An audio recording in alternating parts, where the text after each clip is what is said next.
I know you like conspiracy theories. You like a good conspiracy theory that's been proven. I like a good one. The good one. I don't like silly ones. I don't like being lumped in with people who have silly ones. I understand that. Here's a real one that was just proven. It was in the New York Times.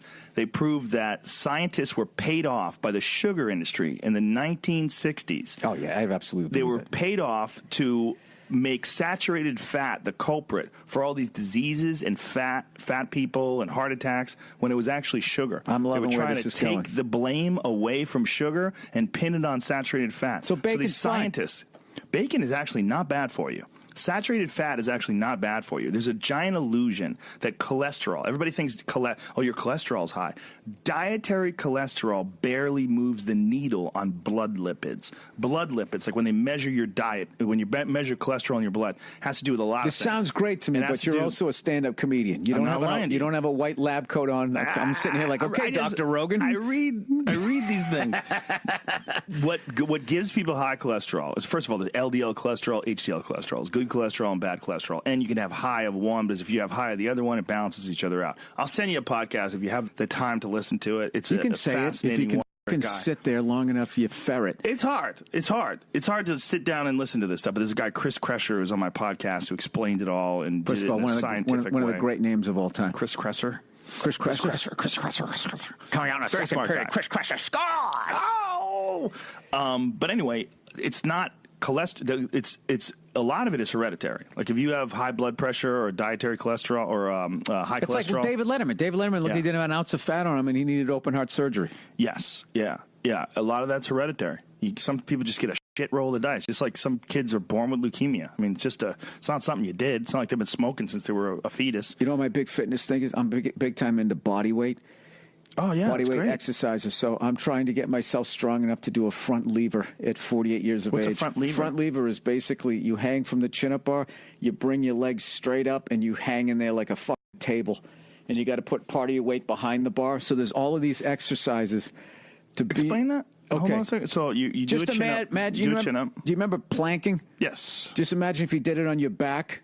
You're laying on your back in the air, but you're hanging from the chin-up bar, and your legs are straight out like that. Okay, yeah. So I've been with that for like months, trying to build up the strength, and I got myself to the point, because the whole thing is you got to be behind the bar. Right. And what's great is I got this big head, so it kind of, there's a lot of weight already behind the bar. But so I've got to a point now where I can actually, like, I used to be almost hanging upside down, and then gradually you can kind of you have your legs in a ball, so like the weight is basically underneath it. And I've gotten to the point now where I can just start to extend one leg, and then I fall to the ground. It ain't bad. I'm going to get there, though. You'll get there. I just want to bust that out one time, because I got a buddy of mine. He has a bet with me that when I'm 70, I can't do 10 pull-ups. What? So just to 70? No. When I turn 70. You have to wait till 70 to cash the bet in? Yeah, as long as you just keep going, you'll get there. That's the thing. Stallone's in his 70s. Yeah, but if I don't... He could do 10 push-ups or chin-ups. If I don't have that bet... I understand. If I don't have that fucking... So it's a great carrot that I'm chasing there. I understand. Yeah. You could do that, though. It has nothing to do with age. You could do that move. Does it have to do with butter? Do bacon and like that? Lifting. Just gotta, the best way to do it. Honestly, start doing body weight exercises. Do a lot of chin ups and stuff like that, but do them really slowly. That's one of the best ways to really develop serious strength. Like a lot of people like to do chin ups. They like to do those like kipping chin ups you see in CrossFit. What I like to do is kipping? Like you go, like you kind of like kick up. And you kick up. Have you ever seen people do that? I always think that's like cheating. It is like cheating. But that's people who arc their back on the bench press. But it's a hard workout if you do a bunch of them, but it's just there's a lot of criticism. Why does CrossFit have to be done in front of everybody? Why can't they just stay in their gym? Why are they always running up and down the street like, look at us, we're working out? Because it's like, look at us, we're working out. Should I be more mature about that? Nope. You should rub it in their face. They're like vegans in a lot of ways. They want you to know what they're doing.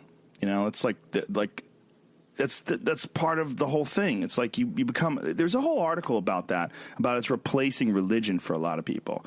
You become tribal, and you get involved in these group activities, and you identify with that group. Like you become a CrossFitter, or you become a vegan, or you become I mean, not there's anything wrong with being either one of those things. I drove by one. It was like the gym is like a garage door, and it's wide open, and they're making all this noise, and it's like, yeah, I work out too. I have the door closed.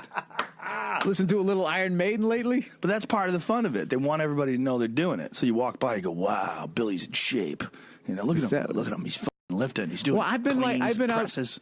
having breakfast in like outside cafe, and all of a sudden 20 of these maniacs just run by, get to the corner, and then they run back the other way. You just want to throw your pancakes at them. Well, it's worse if you're walking and they almost run you over. You're like, hey, this is not a gym. Okay, this is a sidewalk. Like, don't. This is not a place for you to conduct your class. Maybe it's like a green thing. Like they think the treadmills take up too much energy. No, I think you were right. You don't think so? They want people to know what they're doing. They don't have the space to, they don't have a track. So they decide to use a sidewalk. I've seen that. I've seen like groups of people run up and down streets. It's stupid. I saw when I was in Santa Monica. I was laughing my ass off. It's stupid.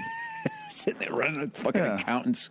But CrossFit itself, what it does is it gets people to get competitive. And when they get competitive, the good thing about it is, like, there's a bunch of people around you. You're all pushing each other. The bad thing about it is a lot of people, their form falls apart when they start doing high repetitions and they get competitive with it, and then they start getting injured. I know a lot of fucking people that have hurt themselves doing CrossFit. A lot. Kettlebells, people always themselves up. Right behind you there, baby. Yeah, I don't fuck with grab on those. You just got to do them slowly and do them with correct form. The beautiful thing about kettlebells is you can get a great workout with a light kettlebell. I could get a great workout with a 35-pound kettlebell. Just light kettlebell, moving it slowly, controlling it every step of the way.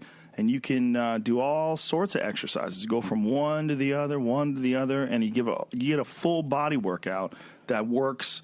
It's actual functional strength. Like, it'll apply the athletics. I'm leaving the reservation with I'm going all old school. I got those atomic holds, like that American Ninja shit, those little look like little cannonballs. Those are great. I got those hanging from my ceiling, and I'm trying to get the ones that look like the nunchuck handles. And I went to order the thing, and they never came. And then they sent me an email going like, "Did you still want them?" It's like, yeah, I ordered them. Go to Rogue Fitness, roguefitness.com. They have all that crazy shit. They got that. Well, that's what I bought my rack through those guys. Okay. And I got a speed bag, and then I'm going to get those Swedish bars and see if I can get myself up to be able to do a hue and flag. Oh, shit. Well, I like the shit where I'm working towards something. I can't just get on an elliptical every day like I'm doing a half hour. And the big thing is what's my new playlist, because I will get bored shitless with that. But I feel like with the speed bag, I suck at that, but I'm getting a little bit better at it. I'm like learning something. It's funny. My wife wanted it. I wasn't man enough. I didn't want to have the thing, but boogie. There's something cool about doing it. But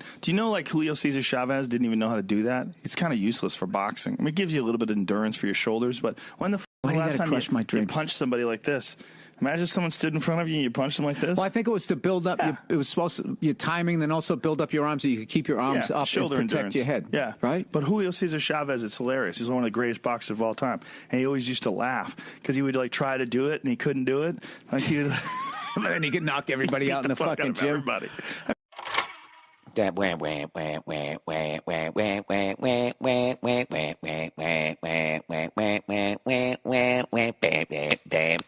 boop, boop, boop, boop, boop. Oh my God!